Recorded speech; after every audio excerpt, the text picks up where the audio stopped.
first two are accidents and homicides. It is the second leading cause of death to college students. One of every 100,000 black youth, 15 to 24, out of every 100,000, 11.5 will commit suicide. Out of every 100,000 non-white, I guess that's Latino, Asian, what have you, 12 will commit suicide. This is young males. The external forces of this society, racism, classism, sexism, poverty, chronic unemployment and underemployment, cultural identity crisis, gender confusion, peer pressure, dysfunctional failing family structures, a downward spiraling political and economic system which dims prospects for a prosperous future, a failing and inferior educational system, international wars, global warming, gangs, guns, alcohol, and drugs, street violence and prisons, and the list goes on, trigger these kinds of things. One of, all of, or any combination of the aforementioned can cause hopelessness, insecurity, anxiety, and depression, which can lead one to make that ultimate decision. America today is like a hoopty. Y'all know what a hoopty is. A hoopty is a raggedy car that really shouldn't be in the junkyard. But that car is rolling along because there's so many problems with that car, it needs to be scrapped. And we need to get a new car. You see what I'm saying? And America is coming to that point to where we're going to have to rebuild. We're going to have to restructure. And we're going to have to make change. For every problem, there's a solution. That solution lies within me. It lies within you. It lies within all of us. We must, as older adults, older people, we must lead by example today. Our children are a reflection of us and what we pass on to them. We must immediately, and this is one I really have to work on, but we must immediately start to restructure this dysfunctional families. Immediately. Because that's where the security comes from. And that's the building block for self-esteem. And if we understand global politics, the globalists, those people who manipulate international policy, not only in the United States, but around the world, they do it through strong family structures. Rockefellers, the DuPonts, the Mellons, the Rothschilds, the Carnegies, the Gettys, so on and so forth. They come together as strong families and gain an inordinate degree of power, and they use it wickedly. And they make sure, in order that they stay on top, those at the bottom, they put forces into society to make sure that the family structure implodes and that our families stay weak. So we have to rise above that and build strong family structures. We have to rebuild the educational system. The educational system has to give us esteem. It has to give us cultural pride. It has to equip us with the proper math, science, and technology so that we can build factories, so that we can create businesses for our children, so that they can have a future, so that we can eliminate the hopelessness. That's what the educational system is supposed to do. Not equip us to go to prison, but equip us to come out and build and be productive in the world so that we perpetuate our life force. Okay? We must also engage in rebuilding the political and economic system. Okay?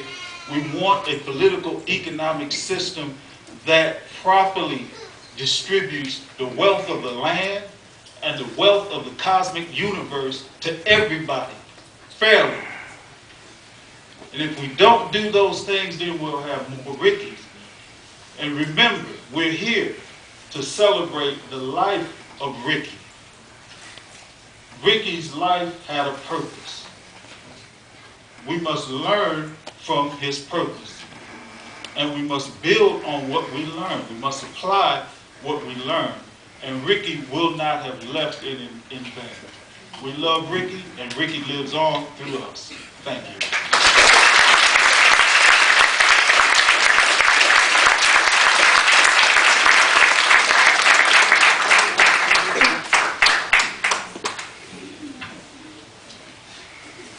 And now we'll have Augustus Rich.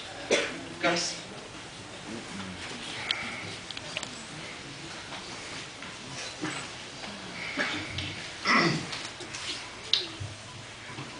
Well, there was a lot I had to say.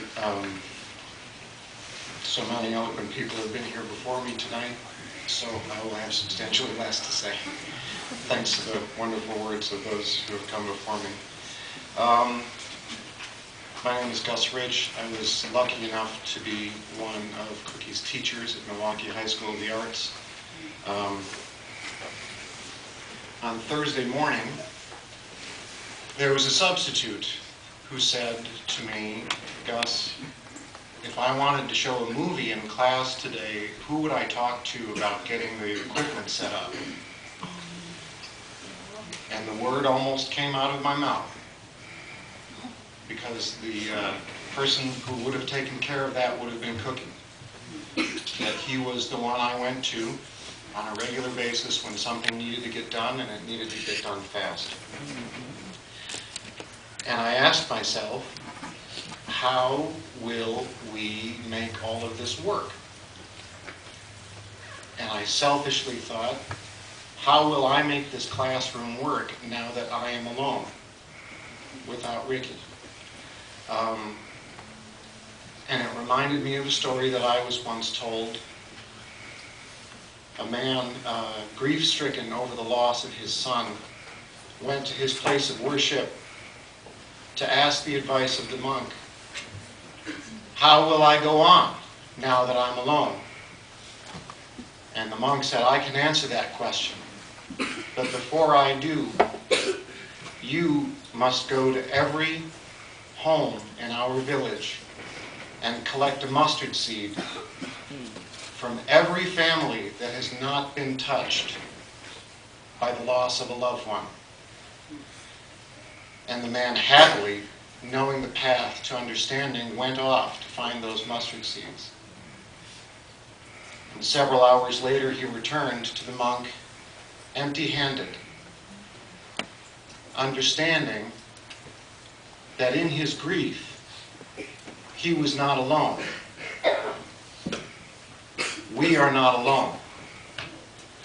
You are not alone. Thank you. Every moment, joyous or tragic, is an opportunity for growth. And as we all move forward in our sorrow and our rage, we must never forget to reach out to those around us. That's okay.